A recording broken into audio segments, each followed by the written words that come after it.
Hey guys, welcome to Martial Skill. I'm Sean Daly. I have with me today Pat Brown.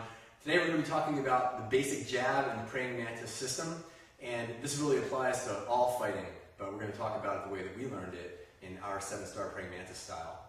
So you need to have a fast jab, whether you're a boxer, a kung fu fighter, it really doesn't matter what you do. The jab is one of the most important weapons in your arsenal. And most people, quite frankly, don't do jabbing properly, or they don't do it quick enough to be able to strike at will, which is what we seek. We want to be able to strike at will. And praying mantis kung fu is very focused on hand speed. And that's something we work on all the time. So I'm going to show you some things today about basic technique for the jab, but also how to accelerate the speed of your jab so that you can strike over time or learn to strike without being able to be stopped by your opponent. And that's a very good thing. So we'll start with just some basics. We use shadow hand position a lot. So shadow hand is one hand is shadowing the other. You don't want to have your, you see a lot of people who fight like this, right? A little stiff, they got their fists clenched, they're up like this. What's the problem with this? If Pat strikes me, my hand is going to fly into my own face. That's not a good thing, and believe me, it can happen. Being out here, like the old English style boxing, probably not so good either. So you want to be relaxed, right? Your fighting style should be relaxed and ready, okay, but not tense. And tension is the enemy. So that's one of the things we definitely want to eliminate. All tension. You should be completely relaxed. Even if you're not, fake it till you make it.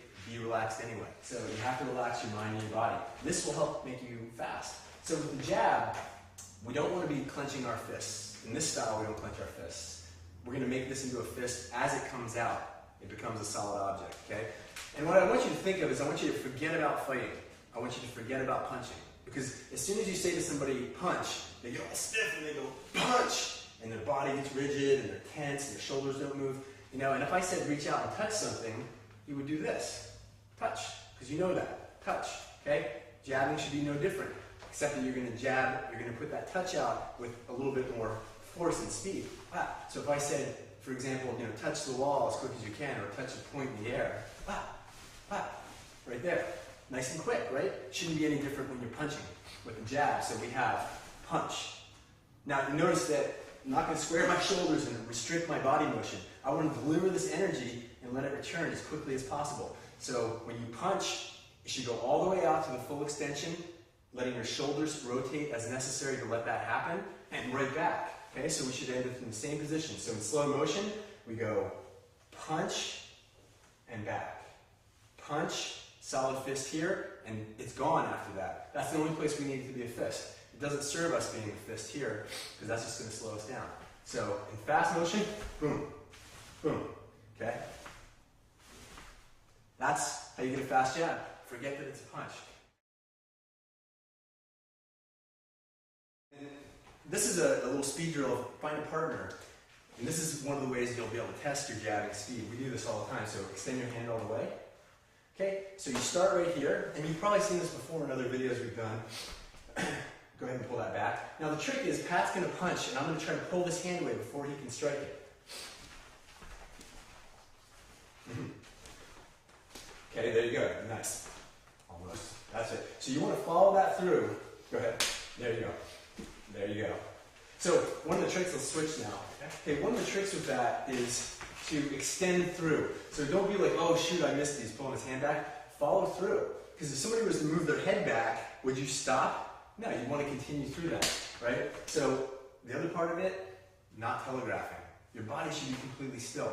If I go, there are so many tells as a trained martial artist, even a decent basic fighter is going to be able to notice all the things you do, all your tells, your shoulders, your eyes, all that tension in your body.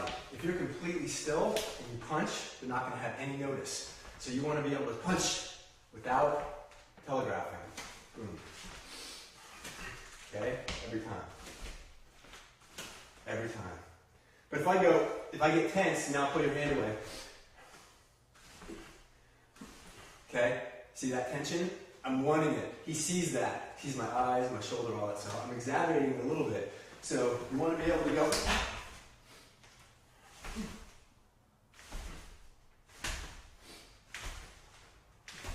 Every time. Okay?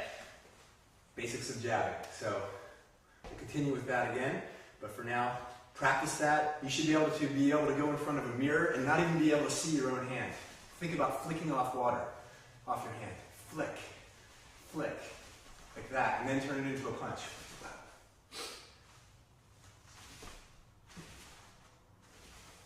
Okay? See you next time.